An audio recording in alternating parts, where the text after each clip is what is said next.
Nessa semana, o Senado aprovou a concessão de pensão especial a filhos dependentes de vítimas de feminicídio. O benefício será pago a menores de 18 anos de idade de família de baixa renda. No valor de um salário mínimo, a pensão... Aí eu tenho que fazer um adendo, né? O filho de uma mulher que sofre um feminicídio vai ganhar um salário mínimo. Um preso, a gente acabou de ver aqui no nosso... Custa R$2.000. Pois é. Custa R$2.073 quase. E quem matou não vai pagar. Vai ser nós que vamos pagar. Né? A pensão pode ser paga antes da conclusão do julgamento do crime, caso a justiça não considere que houve o feminicídio, o pagamento é suspenso. E aí? Aí o sujeito... Você que trabalha numa ONG, não é? Isso, Marias da Internet. Isso. Eu só queria entender uma coisa. Como a gente sabe que foi feminicídio? Tipo assim, como ele tem uma mulher, ele matou uma mulher...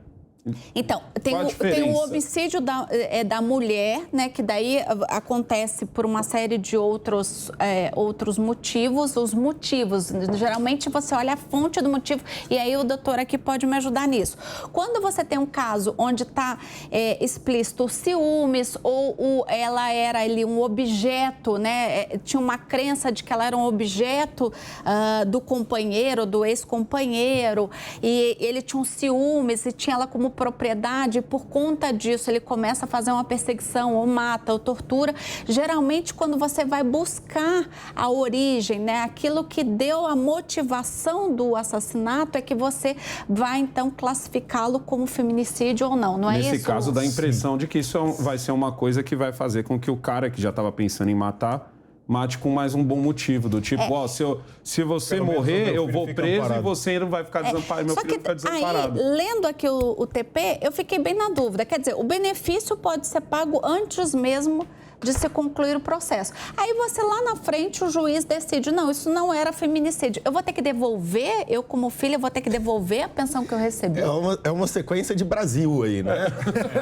Porque qual é o pensamento? Eu vou pegar pra mim, é uma sequência de Brasil. Mas qual é o pensamento do legislador? O pensamento do legislador, ele já está pensando que esse processo vai demorar 10 anos para ser concluído. Então, ele já está tentando... Já normalizou. Exato, nós já normalizamos que o processo vai demorar 10 anos para ser concluído. Então, nós precisamos, tentando guarnecer os filhos da vítima, nós vamos, então, começar a pagar antes do processo ser concluído. A minha diretora falou que se eu tivesse terminado de ler o TP, eu tinha resposta. Então, eu vou terminar de ler a mesmo. Não pode ser comprovada má fé. Isso. Mas o ponto significativo aí... Eles não vão devolver os valores recebidos desde que se constate que não houve má fé da parte dos filhos. Mas, gente, são filhos menores. Como é que você vai ter má fé de um filho menor? Eu fico pensando, quem é que escreve essas coisas? Ou eu estou sendo muito crítica? Não, como vai ser? E aquele sujeito, o Catra, por exemplo, tinha quantos? 22 filhos? 38, você imagina se ele... 38. Imagina, mas ele teria que ter matado aí, como é que vai ser esse valor? São várias mulheres. São vários. Não, vamos falar... Ficou mais difícil de deixar os filhos desamparados. 10 filhos. A não ser que ele tenha saído exterminando as 10 mães. Esse intervencionismo demasiado do Estado, isso só atrapalha. Eu só não entendi essa parte, sinceramente, porque, tudo bem, a Melzinha me disse ali, não, se mostrar que não houve má fé, mas, gente, nós estamos falando de um filho menor, né? Então, como é que você vai falar que um menor teve má fé? Ou seja, o responsável por ele teve má fé? Ou seja, quem ficou responsável por esse menor, né? O responsável legal é que teve a má fé. O meu medo é que isso se torne um motivo a mais, porque que nem a gente falou aqui, o cara que já está ali já abusando da mulher, que já está tratando a mulher como um objeto, e aí ele vai e comete isso, na cabeça dele vai ser assim, se você morrer, o nosso filho não vai ficar... Eu vou preso, mas o nosso filho não vai ficar desamparado porque ele ainda recebe um dinheiro. E isso se torna um motivo a mais. Passa na cabeça de se um cara é doente o suficiente para relar a mão na mulher... O cara tá matando a mulher dele, pô. O cara já é doente o suficiente para relar a mão na mulher dele e passar... às vezes, de fato, de chegar a matar, você acha que ele não vai pensar isso daqui também? Para até se auto-encorajar? Vai ameaçar a mulher. E aí... Se você morrer, nossos filhos ainda vou te matar e nossos filhos vai ser até melhor para ele. Vão ficar aí. Entendeu? Com o salário mínimo, Não, no mas Brasil, como é que a gente para sabe, muita gente, né? o salário mínimo é dinheiro. Pô. Mas como vai ser disposto isso? Um salário mínimo para cada filho, para a família toda? Então, quer dizer, tem muita subjetividade dentro da notícia. Então, a gente não tem uma direção. É muito mais importante você colocar freios para que os crimes não sejam cometidos. Melzinha está nos salvando de novo, dizendo que é um salário mínimo para todos os dependentes. Eles vão ter que dividir entre eles. Piorou. Então, é uma política assistencialista para tentar, talvez, fazer holofotes políticos. Eu vejo outra alternativa. E aí eu vou trazer dados, né? Porque eu sempre gosto de trazer dados. Em 2022, o ano passado, foram 1.410 casos de feminicídio. Em média, morreu uma mulher por feminicídio a cada 6 horas, tá? O estado com maior taxa é o Mato Grosso do Sul, o menor é o Ceará. Tá? E aí o que a gente vê é realmente a falta de proteção do Estado e geralmente esses casos se mostram através de famílias desestruturadas. Não, mas você vê como são as coisas? A gente estava até falando isso no outro assunto. O camarada vai ser preso e além, ele vai pagar estando privado da sua liberdade, mas e os filhos que ele deixou? Esses filhos que ele deixou vão ser criados, entre aspas, pelo Estado. Mas não é pelo Estado. Eu vou pagar, você vai pagar. É a nossa pensão que será dividida entre todos os cidadãos brasileiros. E isso é o que a gente vê de mais errado. Começa no celular, que a gente já falou. O cara rouba um celular, o cara rouba uma caneta que for, ele tem que pagar por aquele dano que ele fez ao outro. Da mesma forma que, sei lá, se eu bato em alguém, eu não tenho que pagar as cestas básicas, seria o meu jeito, o jeito do Estado de falar, ó, a sua punição é essa para você pagar o erro que você fez. É a mesma coisa. E aqui até pior, porque, sinceramente, pensa num sujeito doente o suficiente de achar que outro ser humano é posse dele, a ponto dele poder tirar ou não tirar a vida dele, porque isso não parte de uma hora para outra, isso vem de ameaça, vem de tortura, vem de um monte de coisa. Ele provavelmente vai usar isso de motivo, de ameaça, de falar assim, ó, os meninos não vão perder nada, porque se você for, eles ainda ganham dinheiro do Estado ainda. Eu posso ser preso? Posso, mas você entendeu a loucura? Agora, eu queria só fazer um outro comentário com vocês. O que eu tenho percebido é que a gente tem tentado resolver depois do acontecido, né? E essa é uma crítica que eu tenho feito bastante ao Ministério da Justiça e Segurança Pública, especialmente ao ministro Flávio Dino, que tem muita coisa que está sendo feita, mas no pós, né? Por exemplo, agora, depois que morreu um monte de gente na Bahia, ele foi lá essa semana dando o subsídio de 20 milhões para o estado da Bahia. Antes, o governo brasileiro acusou o Jair Bolsonaro do que estava acontecendo no governo da Bahia. Né? Pois é. Teve esse momento também. Antes de ir lá... A carta, a culpa do Bolsonaro. Antes de ir lá, eles culparam o Bolsonaro pelo governo que é ocupado há 20 anos pelo PT. E depois eles foram lá.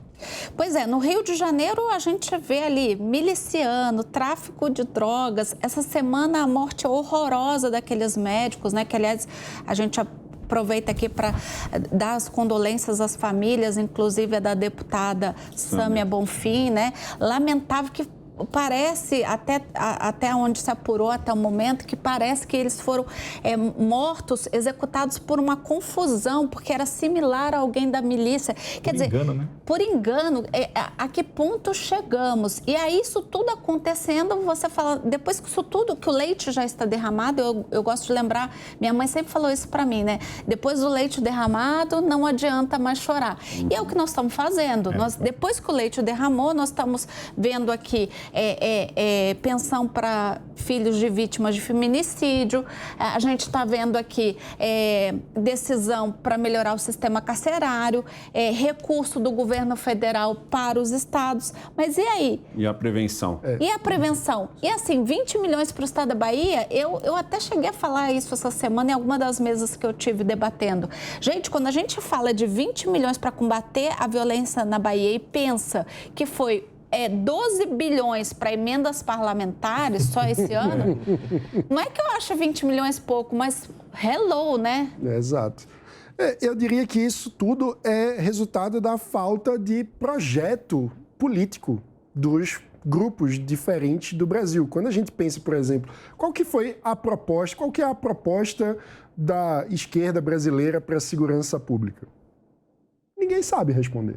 O que se sabe é que eles não gostam das propostas simplistas do Bolsonaro. de dar arma para a população. Tá, mas como é que você resolve? Qual foi a discussão de programa que foi feito? E aí, para sair apenas da esquerda, que partido tem um programa para a segurança pública brasileira? Algum do Centrão? Algum da direita? Qual é o debate político concreto que nós temos feito na segurança pública para além do populismo de ou dizer que bandido bom é bandido morto ou passar a mão na cabeça e dizer que bandido é vítima da sociedade? Como disse a Elaine aqui, tem outro ditado que fala assim, depois da porta arrombada que se colocam as trancas, né? Exato. O Brasil parece que é sempre a porta arrombada querem colocar as trancas posteriores. E aí, como disse, hoje, né, estamos comemorando 35 anos da Constituição Federal. E aí eu digo, é a Constituição mais longeva, né, que teve até hoje de democrática. Se é que podemos dizer que vivemos uma plena democracia. Né? Existem algumas ressalvas. Mas o que acontece? É justamente isso. É a colcha de retalhos em que a gente traz o resultado posterior, mas não exerce a antecipação, a prevenção. Isso, sem dúvida alguma, prova, talvez, a ineficiência, a capacidade, talvez até cognitiva, de gerir um Estado da magnitude que é o Brasil. É muito difícil. Digo mais ainda, apesar dos 35 anos da Constituição Federal, que são 250 artigos, mais 10 mil e poucas leis, 14 mil e poucos decretos, e por aí vai, a gente tem uma enxurrada de normas e virou realmente uma colcha de retalhos. Talvez fosse um momento para tentar rever isso. A gente sabe que criar uma nova Constituição é algo muito complexo, muito difícil, talvez o momento não fosse esse, mas eu acho que esse período dos 35 anos foi já diagnosticado e provado de que a política conseguiu criar engrenagens, né, paralelas, das quais é impossível praticamente fazer a reversão dela.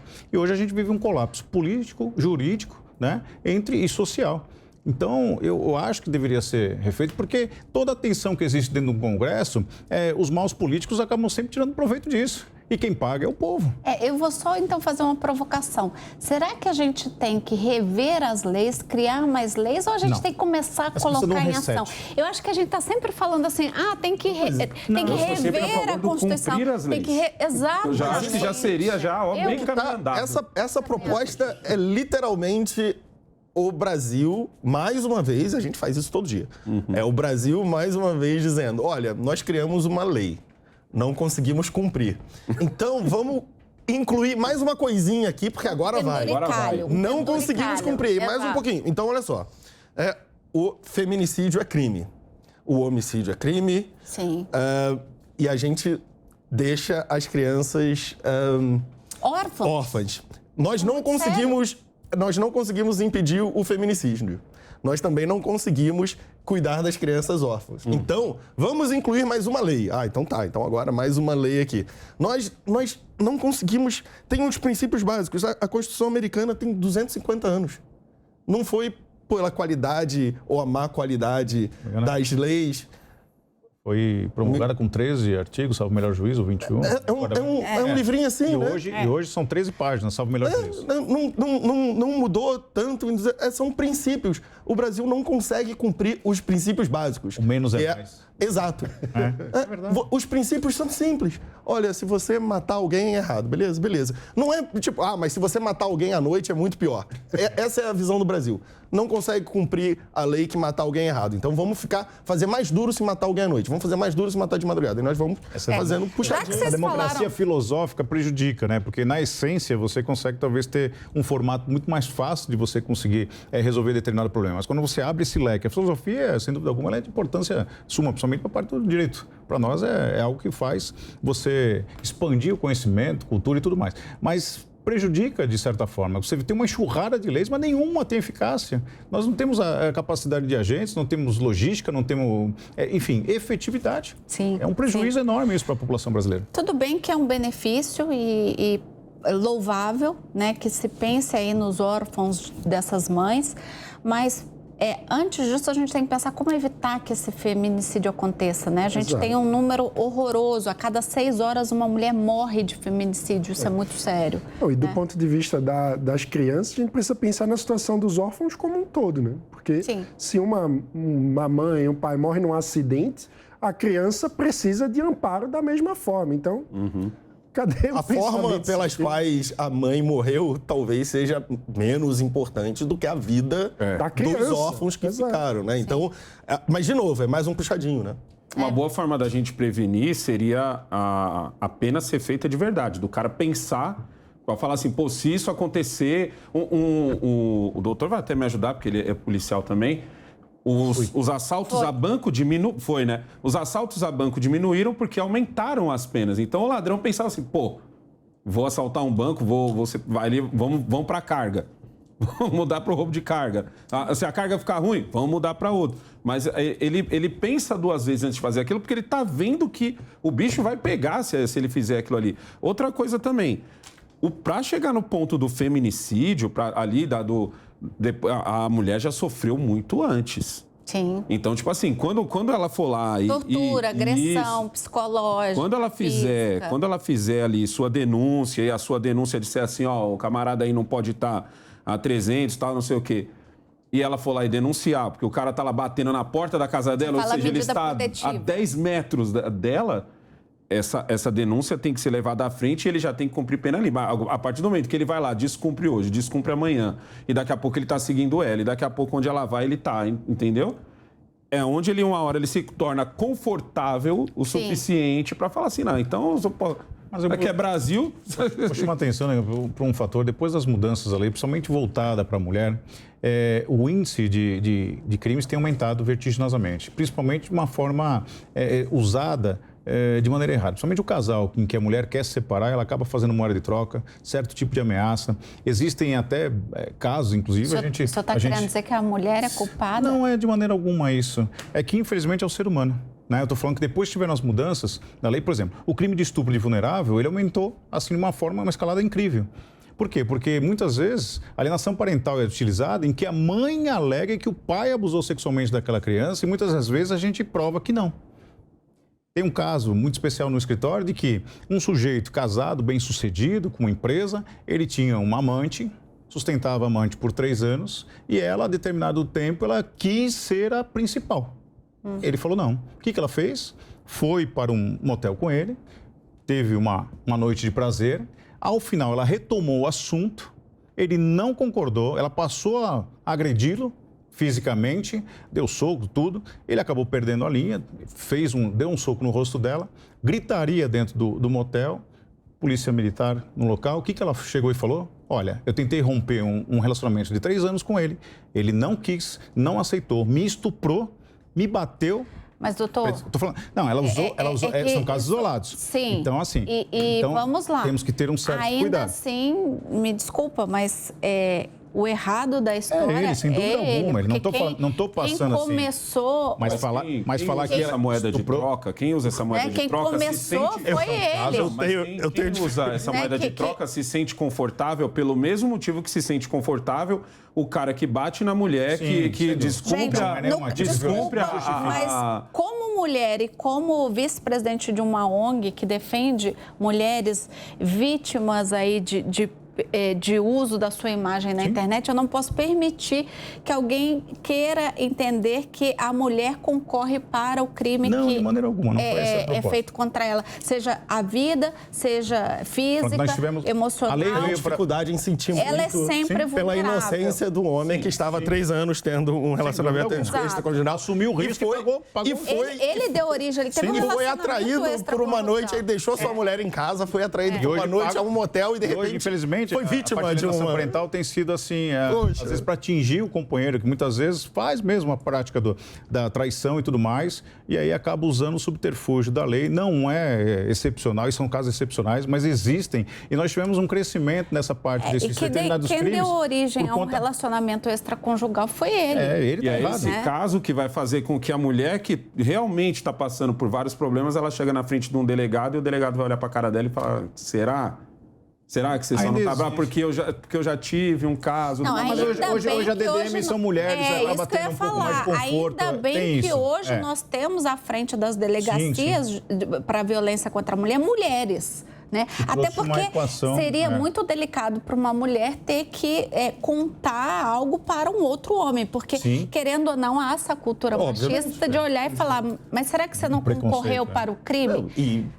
Infelizmente. As mudanças são significativas. Hoje a mulher não consegue mais retirar queixa, nem na frente do juiz hoje. Então são fatores que contribuíram muito para que. Mas mesmo assim a gente infelizmente tem tido notícias como essa, porque, como eu disse, o investimento tem que ser na prevenção. né? Porque depois que acontece o crime, fica uma criança órfã de pai, de mãe. Tem que botar assassino na cadeia, né?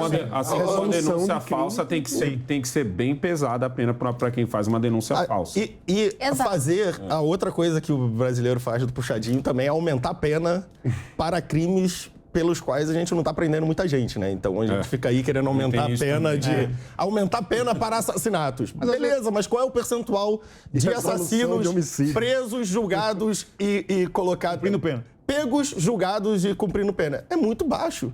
Então, de novo, né? A gente tenta fazer a coisa mais complexa, que é, ao final da linha, a gente aumenta a pena. Mas, beleza, a gente está cumprindo os mandados de prisão? Não estamos.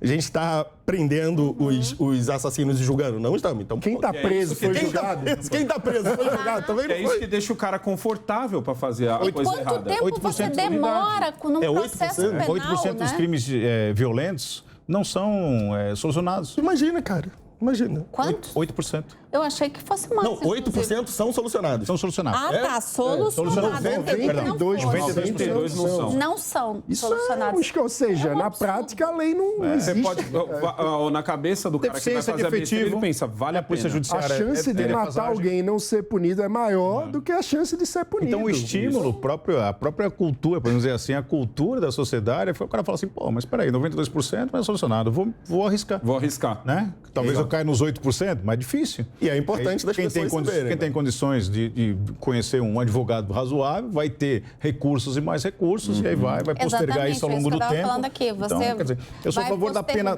não ampliar a pena, mas talvez uma pena numa determinada... E a execução da pena antes do trânsito em julgado? Hoje já tem um pouco de executar a pena antes do trânsito em julgado, o senhor é a favor? Não sou.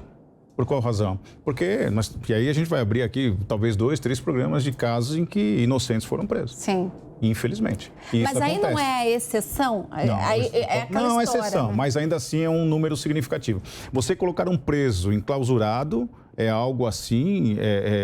É inaceitável. Uma pessoa inocente preso, um dia, não tem indenização que supra aquele perrengue aí, viver ali naquele submundo, sobre as regras das quais o Estado não consegue alcançar. Então, é muito delicado. Tanto é que a lei, né, o direito penal fala que, na dúvida, é melhor um culpado solto do que inocente. Mas o trânsito em julgado deve ser onde? Qual o momento do trânsito julgado? Essa é que nós vamos para o puxadinho brasileiro. Então, mas muda-se a lei.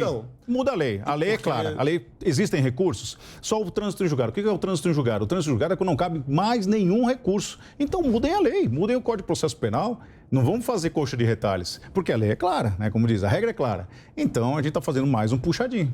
Então, se é a favor, mudem a lei. Porque se está lá, trânsito em julgado é quando não couber mais nenhum recurso, aí sim a pena é considerada finalizada. Então seria o Supremo Tribunal Federal.